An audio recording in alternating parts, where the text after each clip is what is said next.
Do you really think smearing yourself in cold mud would save you from an alien with advanced thermal vision? Hollywood wants you to believe that.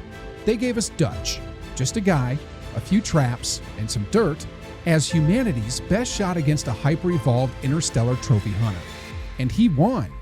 But let's ask the uncomfortable question. In real life, could you actually survive being hunted by a predator? An apex being that chooses the most dangerous prey on the planet just for sport. Today, we're peeling back the Hollywood fantasy and putting science, strategy, and logic to the test. What would actually work against a predator? Let's dig in.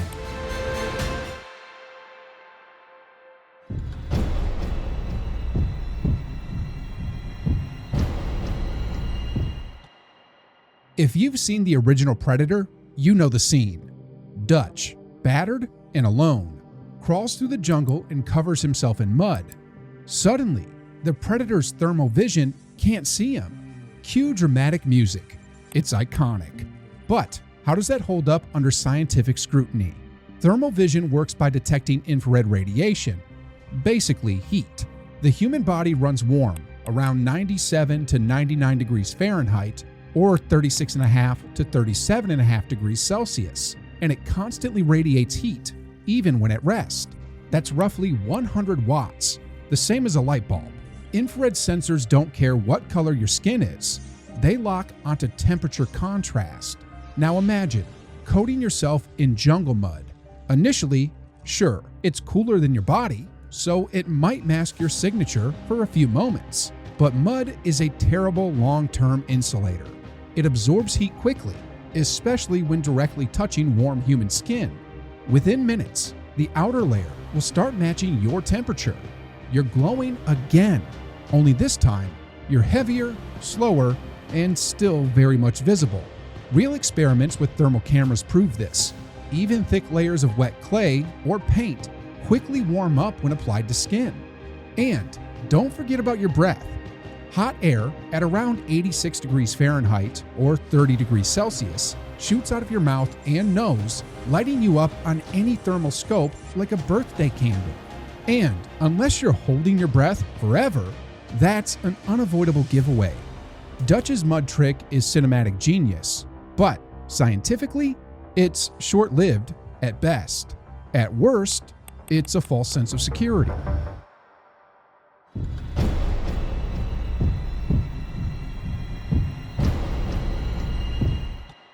So, mud fails. What's next? Dutch's final Hail Mary, a jungle trap.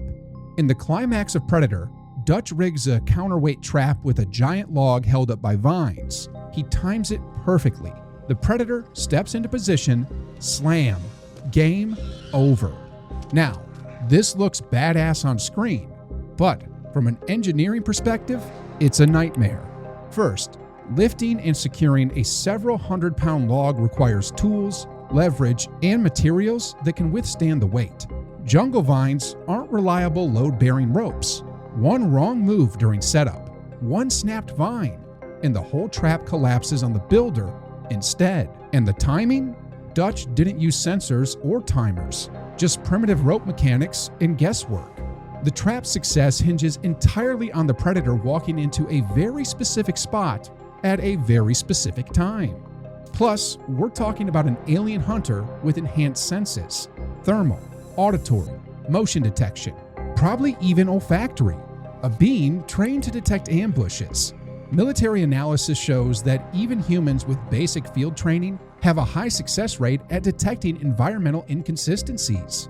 Imagine what the predator sensors could pick up: tension in a vine, a subtle shift in the air, a disturbed patch of soil.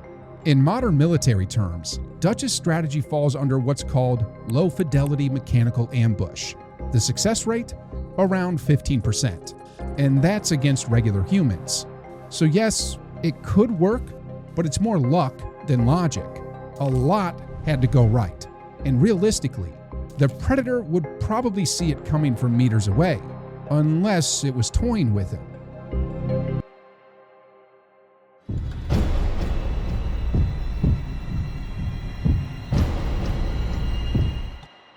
In Predator 2, LAPD officer Mike Harrigan finds himself in a hopeless position. face to face with a predator. But then comes one of the most jaw-dropping moments in the franchise. He grabs the predator's smart disc and uses it to kill the alien. Let's think this through. You're in a high-stress, near-death situation. You grab a completely unfamiliar piece of alien tech and, somehow, wield it with the accuracy of a trained Yautja warrior. Sounds unbelievable. That's because it is. In the real world, even primitive throwing weapons like chakrams, tomahawks, and boomerangs require rigorous training to master. It takes years to develop the muscle memory, trajectory calculations, and rotational precision needed for a clean hit. Now, imagine a smart disc, possibly embedded with tracking algorithms, internal gyroscopes, and maybe even a DNA-based biometric lock. Not only is it designed for someone with a different body structure, but it may also include interface systems tailored to predator neurochemistry. Modern equivalents like military drones or guided munitions require weeks, sometimes months, of training. Even basic rifle use under stress results in lowered accuracy due to adrenaline overload, known as tunnel vision, and fine motor fatigue.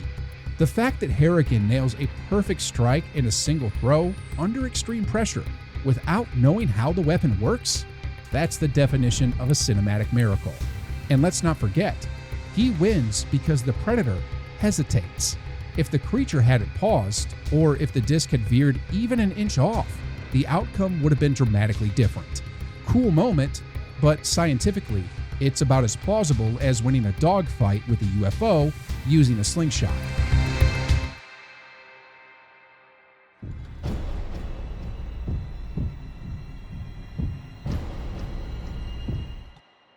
Now here's where things get interesting. In Prey, Naru, a young but observant Comanche woman, pulls off a strategic feat that feels grounded and earned. She discovers that the predator's weapons track laser pointers emitted from its mask. So, she removes the mask, rigs a trap, and positions the mask so that the predator inadvertently targets itself. This is less about brute strength and more about behavioral analysis and system exploitation. It's brilliant, but could it work? First, she had to remove the mask, a difficult task in itself. Then understand how the tracking system worked without documentation. Then align the mask at the perfect angle for the tracking darts to loop back and hit the predator. That's a tall order. Real-life laser-guided munitions require constant recalibration, stable power sources, and software targeting systems. They're not plug and play. It's like taking apart a sniper scope, repositioning it, and expecting it to fire with surgical precision on your first try. But here's the catch. This tactic echoes real asymmetric warfare. Guerrilla fighters and outgunned armies have long succeeded by exploiting the blind spots of superior enemies. During the Vietnam War, soldiers would jam US signal equipment using improvised tech. In Afghanistan, insurgents used basic decoys to trick multi-million-dollar drones. So, while Naru's execution required a lot of conditions to line up, her logic was sound. She observed, adapted, and capitalized on enemy behavior. And in real life, that's what wins wars.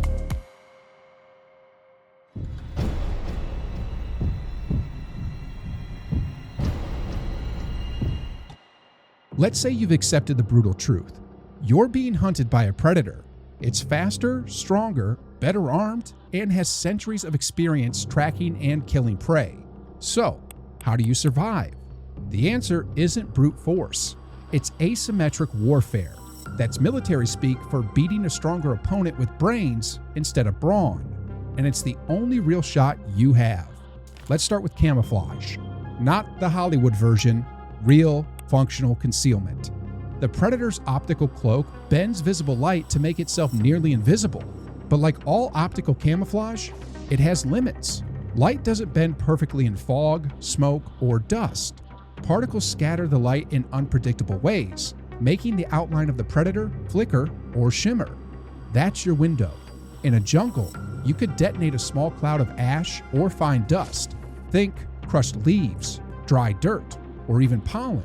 Anything airborne that interferes with light refraction could momentarily expose its silhouette. Next, thermal masking. Thermal vision is powerful, but it's not unbeatable. Your body radiates heat, yes, but if you can surround yourself with something hotter, you can blend in.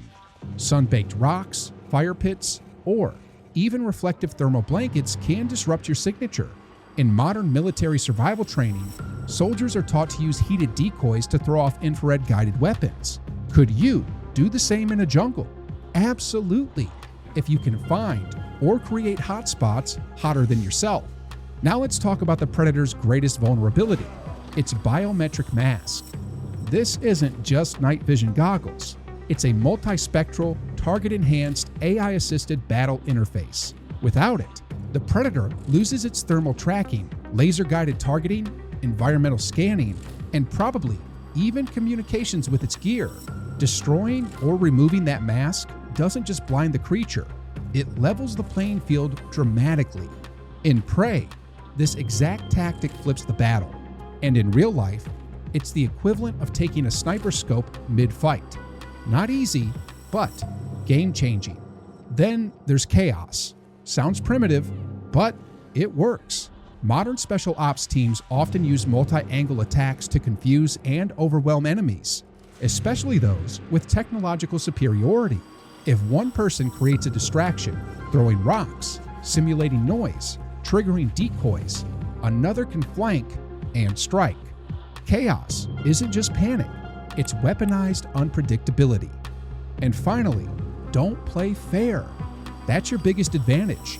Predators hunt by rules. They look for worthy prey. If you fake being weak, wounded, or unarmed, like Dutch did, you might momentarily be ignored or underestimated. That sliver of hesitation is all you need, because while the predator is following a code, you're just trying to survive. So no, you won't win a fistfight, but through disruption, deception, environmental manipulation, and a deep understanding of your enemy's systems, you might make it out alive. And in a fight against a predator, might is the best you can ask for.